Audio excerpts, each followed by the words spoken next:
we have been hearing a lot about supplements and nutraceuticals and probiotics and prebiotics.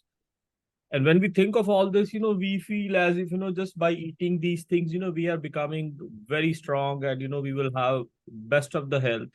But what we forget is it's all about balancing. It's all about balancing of all biomolecules, chemicals, enzymes, proteins.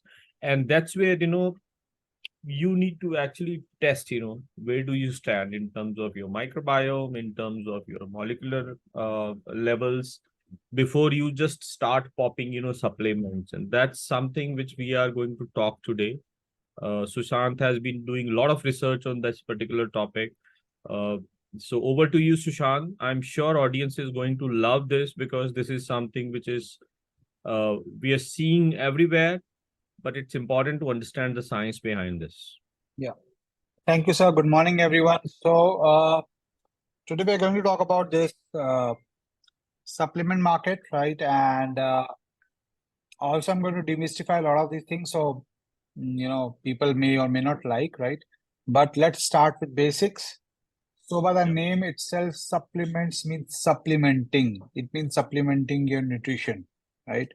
So, first of all, let's discuss why do we need supplements, right? So we know that our body needs two set of nutrition. One is the macronutrition, which is 99.9% talk about protein, carbs, fats, fiber, all these things. Second is the micronutrients or the essential nutrients, which are key stay of our biology, right? Which make sure that our body is absorbing these macronutrients. These are vitamins, minerals, polyphenols, a lot of bioactive molecules, short chain fatty acids, right? So, amino acids, enzymes, so a lot of these things which we generally don't talk of, right? And when we talk of supplements, mostly are over-the-counter supplements. So, and it has become, I'll say, for a lot of people, it has become a status symbol or, a must to have, things as a part of their nutrition without understanding why we need a supplement, how much we need a supplement, till when we have to take a supplement, right? So I'll start with a story, a recent one. So a customer of ours came to us, and a particular female was having issues of estrogen metabolism, right? So there are a lot of PCOS situation, and so the only question they asked, okay, what supplements you give, right? So we clearly told that if you're coming for supplements, please do not sign up. Don't know, waste your money on this, right? And a lot of these people. So I remember she mentioned that I took some supplement and my estrogen level in my blood, showed everything normal. So I told them, obviously you have taken some supplement. Again, it will show normal again. So it means you have to take the supplement every day without understanding, why you need that supplement, right? So similarly, I've seen a lot of companies after we started, right? So when we started microbiome, they were not, maybe one or two companies were doing microbiome testing, but now a lot of people now understand the role of microbiome. So they've come up, but they don't understand the science. So they start upselling supplements. So microbiome test is just uh, face, right? Or just a mask, right? And they have intent to send supplements without even understanding, why do we need supplement? How do we need supplement? What specific pathways have been, dysregulated, which is activated, which is non-activated, right? So that's what. So just give you a basic of, what we do. So we study what is going on in your body by taking your biological sample, studying your biology at a molecular level, at a cell level. We can tell you what is going on inside your body, what your body needs, what your body do not need, how much you need, right? So we see at various pathways, we see at various, metabolic pathways, skin pathways, brain and pathways impacting brain and cognitive health, pathway impacting kidney health, pathway impacting digestive health, right? So there are these multiple, we see at right now we see at 36 plus pathways, right? And again, that's, I'm talking of the gut microbiome. Again, for oral there's different pathways, for vagina there's different pathways, right? So These pathways determine, you know, why we need supplement, how much we need, right, until when we need, right. So you will see a lot of these supplements which are saying, you know, we can help you lose weight, we can help you, you know, de-bloat yourself, right? So essentially, first thing is you have to understand why you have a bloating, why you have a constipation, because these are just symptoms, right? Yep. So we really need to understand, you know, we can't wait for symptoms. Oh, I'll have symptoms, then I'll go to a company and buy my supplement and then suppress symptoms, right? We have to Right. first understand before symptom what is going on inside the body, and that's what we do, right? So that's what we can tell you pre-symptomatic molecular signatures what is going on inside the body, right? So let us you know, I will speak about two major category of supplements today, right? Okay. Which will really help people understand. So one is the most prominent one, probiotics, Mm, right? mm, mm. So so understand this, our body has more than 10,000 strain of species, right? Mm.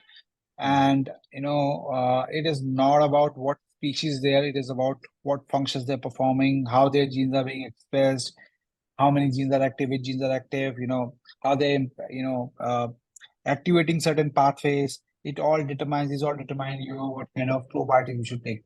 First thing. Second thing, you know, uh, but if you go to market, you will find lactobacillus, bifidobacterium, a lot of these species, right? Mm. And you know, you don't know why you need that, right? How much you need that, right? Uh, that is one aspect of it, right? So essentially, if you're taking a particular supplement in a standard format, it may cause dysbiosis, provided it is, you know, rightly metabolized, right? Correct. But the thing is, there is an entire life cycle of a prebiotic. I think I've shared this in my previous videos also, but there's a life cycle of a prebiotic. Uh, right from the time you consume it to the time it reaches the gut, there's a lot of, you know, hiccups, or I'll say a lot of speed breakers around it, right? So one is obviously in mouth, it's an antibacterial environment. So sometimes, you know, your probiotic does not dissolve well, and you know, it doesn't confer you benefits. And then even if it passes through mouth, then there's stomach acid goes to stomach. It's stomach acid, you know, it's really acidic, right? And you know, we may end up, you know, destroying this probiotic, right? Then Mm. even if you go to small intestine, you know, we have these bile acids, we have these enzymes, right? Which interferes with its absorption. And if it passes through, then we go to a gut. And again, gut, there is an concept called colonization resistance. So a lot of these bacteria concept is, you know, if some stranger is entering your home, you wouldn't allow them to enter your home, right? So it's similar thing. There's certain bacteria living there, they would not allow you to, you know, stay in the gut, right? So either they pass it through the feces without conferring any benefit. Mm. And if those bacteria, if the strain has to be there, right? There has to be in, you know, colonization adhesion over there, right, on the gut lining, right, on the mucosal lining, right. Uh, so again, you know, most of 80% of these benefits are not conferred, and we have a feel good factor that we are taking supplements, we are fine, but it doesn't work, you know, and you keep on taking supplements every day. So first thing is you need to understand, need to ask questions: why I need a supplement, Mm. which probiotic I need, which pathway it is going to impact, Ah, right? yeah. Which biological process it is going to impact, how much I need, Yeah. right? Mostly our standards, they don't understand what is the deficiency, how much you need, Mm. why you need lactobacillus acidophilus or bifidobacterium bifidum, right? Why do you need lactobacillus paracasi or retori, right? So all these things determine, right? So essentially, we really need to understand. For instance, if you talk about lactobacillus paracasi, which is one of the bacteria which helps you, you know, overcome your obesity. But again, you know, with specific pathway, so there are different strain would be required for obesity. You know, maybe there may be certain prebiotics which can help regulate your GLP-1 and PYY levels just by improving acetate production, right? So there are different sort of, you know, requirements for every body, right? And that is determined by the pathways, by the gene expression level, right? So just by understanding, okay, this is the OTC available, I'll buy this, you know, it doesn't work. And second thing is encapsulation technique, right? Mm. So there's a particular technique where, you know, the bacteria or the bacteria life cell is inside the capsule, and the capsule is encapsulated in such a way that it doesn't get destroyed during the transport process, right? So there are multiple factors when it comes to probiotics. So, entire my only session is any company selling probiotic, ask this question, otherwise it's just a waste of time, money, and resources in your health, right? Absolutely. Testing Right. is So must, before you really prescribe or give something to eat, as a supplement. Everybody yeah. is very specific. Everybody has specific needs, Mm, in mm. terms of what supplement and why, and which Yeah. path. So Yeah. very relevant. Please go ahead. Yeah.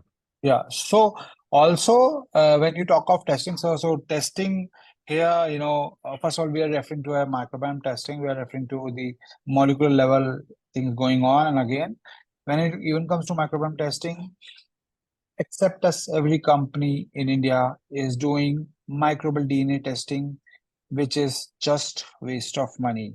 It Yeah. does not decode pathways, does not tell what microbes is doing. You will find number of companies, you'll even find this test at 10,000, 8,000 bucks. But it is just waste of money. It is not going to help you, So essentially you need to know what genes are being expressed. For instance, a bacteria may have maybe, one single bacteria maybe have maybe 20,000 genes, but maybe only 50,000 are being expressed, and those 50,000 expressed genes are triggering certain pathways, right? So these are the kind of insights you need, right? You don't need, okay, this bacteria I don't know what it is doing, but I have this bacteria. So to improve this diversity of this bacteria, I'll take this strain, and that will backfire or that will not even help, right? So do not fall for this probiotics. This is all waste of, in India, there is no patent right now for the encapsulation technique, and there are only 30 strains approved by the government, by the regulatory authority to be sold in India, right? Only you can take only these three strains and 30 strains, and then then there has to be encapsulation technique. You can't take probiotics in a powdered form. It is going to be dissolved. It is not going to confer any But, benefits. yeah, it's going to be destroyed in the mouth cavity or somewhere else. You are very right. Sure. Right. And another thing, what I'll say is, so coming on to all supplements, vitamin, minerals, amino acid, digestive enzymes, antioxidants, all these. Yeah. So they may claim that we are providing a personalized supplements, right? But they are not personalized, they are actually categorized. Right? Mm-hmm. So when we talk of categorize, you will have an obesity category, you will have an insulin category, you will have a performance category, you will have an energy category, you will have cardiovascular health category, you will have nootropic categories, all these categories, right? So essentially, if you have 50 odd symptoms, they will give you 20, 30 odd supplements to suppress those symptoms, right? So Yeah.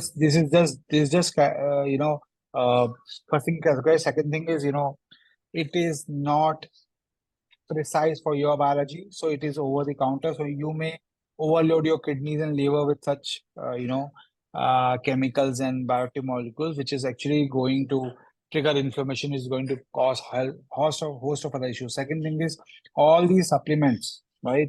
Whether it's form in gummy form or in a capsule form, right? They are preloaded with certain heavy metals like arsenals, right? And they interfere with a lot of biological functions inside the body, right? True. So this is, you are just playing with the life and you're buying these supplements without understanding the mechanics. Ask the science behind it, ask the scientific evidence, ask what is the process of making these supplements, what kind of molecules are being used as a Yeah. preservation agent, right? So these are multiple questions you really need to understand, right? Yeah. So that is one thing really, really important. And one I'm going to talk about a bit about a particular supplement which is being sold right now, which is Lemon. yeah, and which is actually being banned in US as sold as supplement, so it can only be sold as a drug, right? With the doctor's prescription, but in India it is being sold, right? So I'm going to talk about it. So before Yeah. that, let us talk about mitochondria, right? So what is mitochondria, right? So essentially, I think a lot of people do understand, people who read a bit, they understand mitochondria is an energy powerhouse, right? Energy So powerhouse. Yeah. yeah. So All the let us, yeah. ATP get generated. Yeah. Yeah, so the basics goes that it is nothing but an ancient organ, right? It's like, cousin of your microbes living in your gut, right? So it is an energy powerhouse. So we say, we are eating carbs, we're eating fat, we're eating protein, our mitochondria is going to convert that into energy through ATP, adenine triphosphate, right? That is what we call it, right? Correct. Uh, but that's not the only thing right now. When you talk of mitochondria, there is what we call is mitochondrial biogenesis, right? So unlike cells, mitochondria divide itself, regenerate, reproduce itself, right? So there can be different compartments within a cell which will have multiple mitochondria, right? It's not only about energy production, it is also about how they are recreating, reproducing, right? So when important thing here to note is, when we need energy, right? So when we have some sort of stress, inflammation, some demand, some oxidative stress, some free radicals going on, right?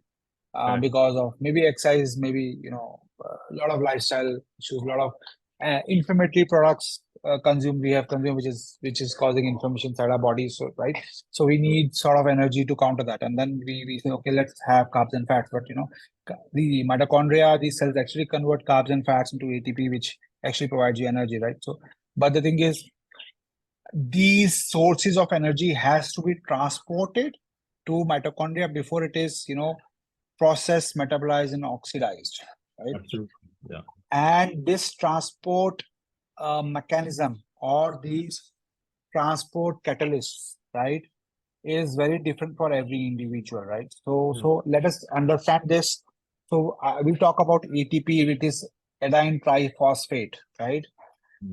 There's called adenine diphosphate and monophosphate, right? So when you do something, ATP gets converted to ADP. And again, if there's nothing bad going on, if inflammation is right, there's no inflammation. So ADP again goes back to ATP. And that's how we don't feel fatigue. We are full of energy, our body, our metabolic function regulated and everything. But if it is not, then ATP gets converted to AMP, right?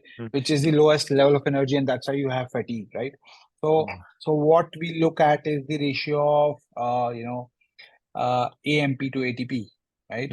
That is what we call AMPK, right? So essentially, all these, for the ATP to produce, there are certain catalysts. So for every individual, it's different. For someone, you need a CoQ10. For someone, you need an L-carnitine. I'm not talking about supplement. I'm talking of the molecules which are required, right?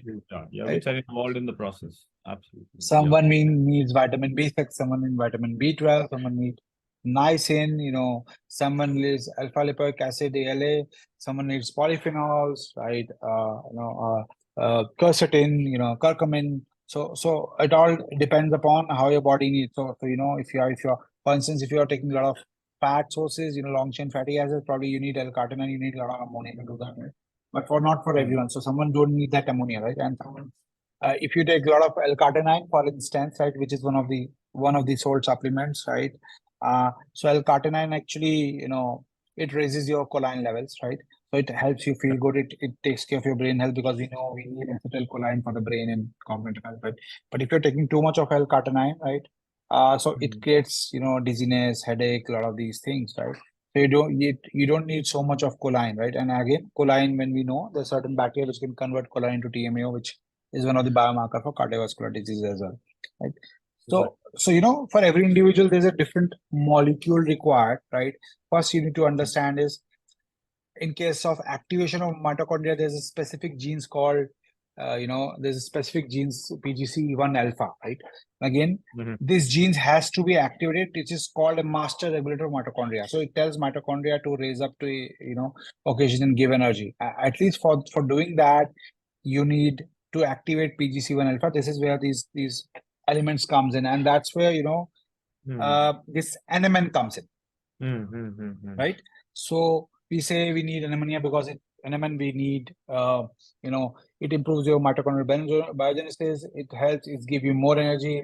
It makes you look younger. There's a lot of these things, right? But what we need to understand is, so I'll talk of a couple of pathways here, right? So NMN has niacin. It is one form of niacin, which is vitamin B3, right? Yeah. And a lot of people know that if you have a lot of uric acid production, hyperuremia, probably you're taking a lot of fructose or you're taking a lot of purines, right? So niacin actually increases your uric acid elevation. So in case people who have a high uric acid production, right, you should not take NMN, right? So that is one of the factors, right, which why you should not take. Second thing is inflammation. If your body is going through systemic inflammation, so what NMN does it increases your mitochondrial biogenesis, Correct. right? So it leads to, so mitochondrial biogenesis leads to a lot of production of free radicals. And if you have a lot of inflammation, because a lot of free radicals inside the body is not being cleaned up, right? So it leads to cytokine storm, it leads to, excess ROS, which further triggers inflammation, right?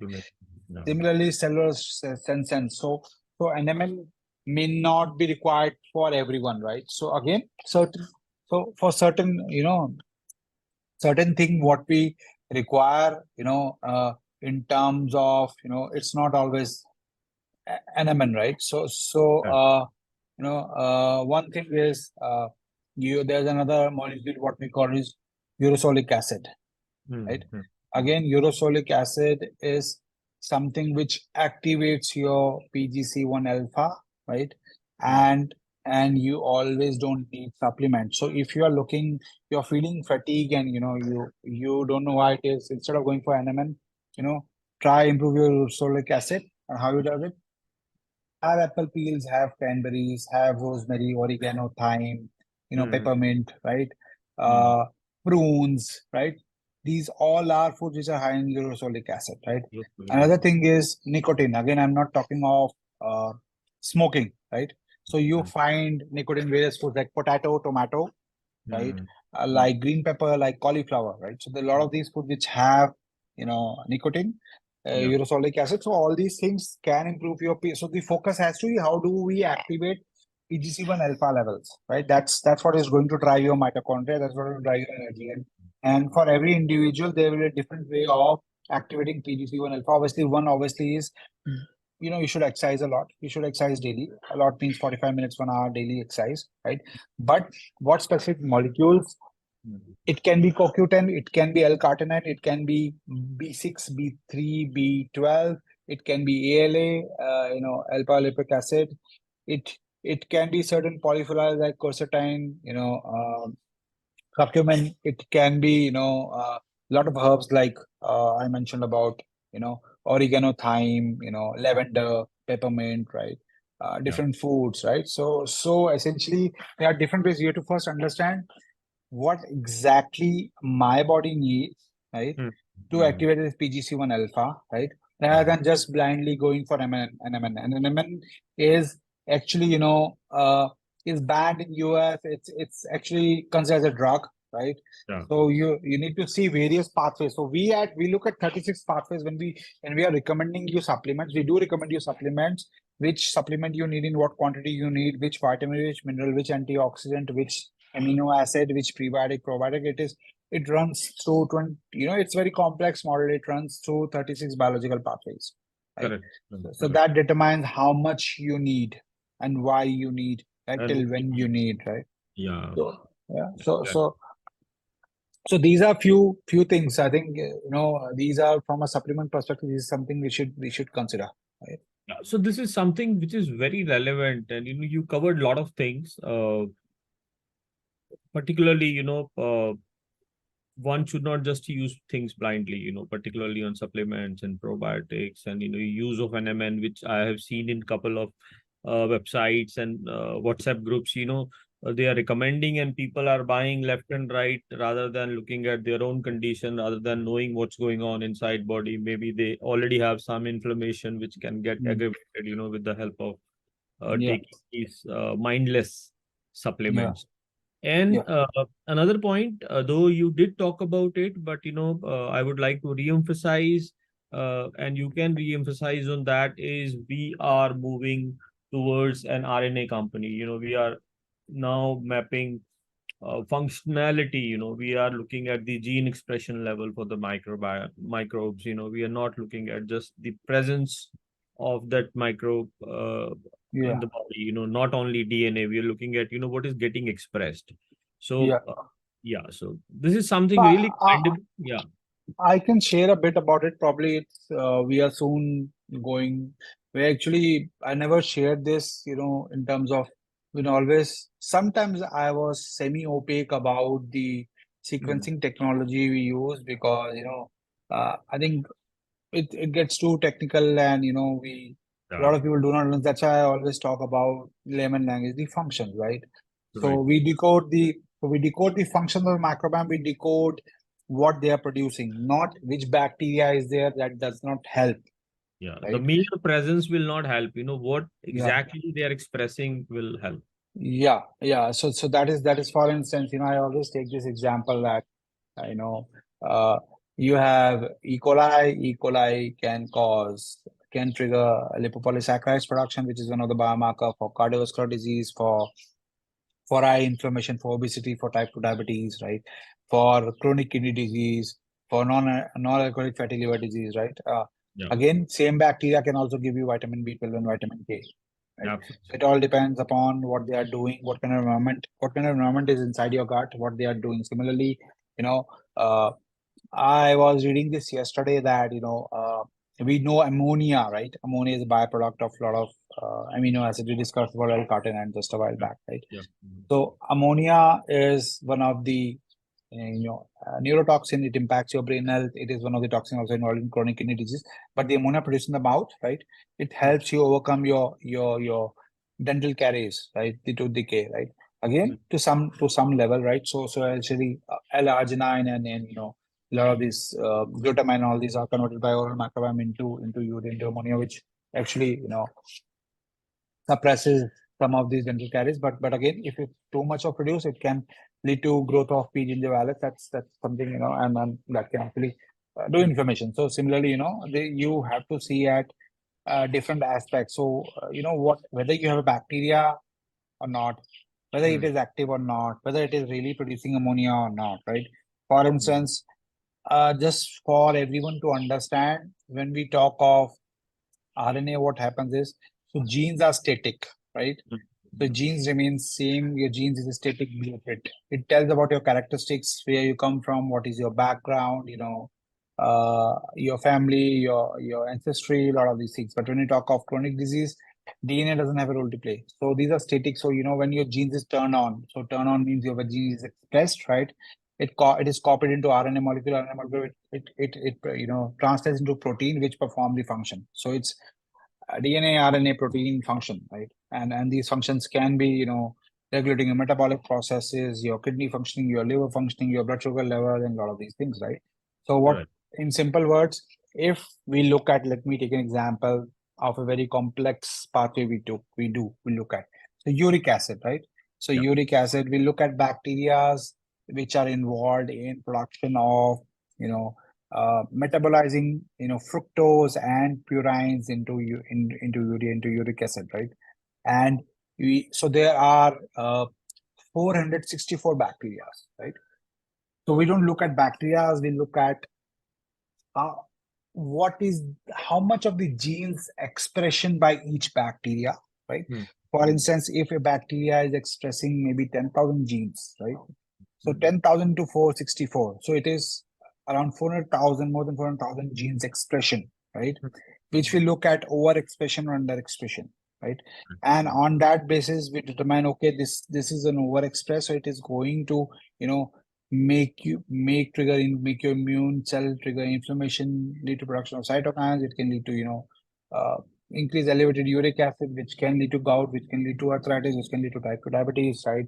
Or if the score is, probably you should not take NMN, right? Mm. So I'm Mm. not saying NMN is bad, it's all things you need to understand what molecules are there in NMN, and why you really need it, which pathway is going to be activated by NMN, which specific Correct. pathway or pathways, right?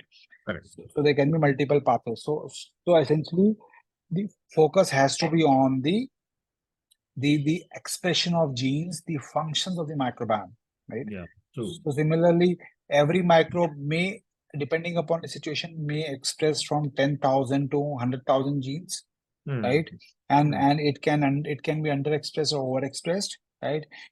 Depending upon this expression level, it may lead to a elevation of a pro-inflammatory pathway or suppression of anti-inflammatory pathway, that all will determine what molecules, what chemicals, what bioactive molecules, what specific ingredients or food substances your body needs right now in what quantity, right? So that's how you determine, what is going on inside your body, why you need, when you need, how much you need, right? Absolutely. Until when you need. Right? Absolutely. So I'm sure, this talk is going to be very useful for people who are, interested in keeping their body healthy, interested in, looking at scientific way of supplementing, if there is a need. Yeah. Very useful talk. Thank you very much, Sushant. And let's stay connected on the science. Yeah. We are bringing more and more experts around the world, and I'm Yeah. sure it's going to benefit the audience. Yeah, and we are actually just wanted to announce. So, second week of September, we are doing a talk with one of the leading, microbiologists in the world, Yeah. on the role of oral and gut microbiome colon cancer. Yeah. Right. So stay tuned. We'll be sharing details. But just to close this talk right now is that do not fall for supplements. Whoever is claiming understand your biology, how much. Do not focus supplement. What molecule your body needs right now? What chemical your body needs right now? Right. These are the questions you should be asking rather than what supplement I need. Right. Supplement again is a bouquet of certain molecules. Correct. Right. So this is something which is really important. We should understand these things, right? Rather than just blindly following a supplement, and whatever we are actually we would be coming up our supplements. We're just awaiting our regulatory approvals, right? So again, we will be making based on your biology. So it's not OTC. It will be made based on your biology. It will not be available anywhere in the market, right? And it will be precise for your biology, right? That's why we're trying to bring more precision into the solutions. Yeah. Excellent. Thank you very much, Sushant. Thank you, Let's sir. stay tuned. Thank you. Yeah. Bye. Thank you. Bye-bye. Bye. Good day. Good day.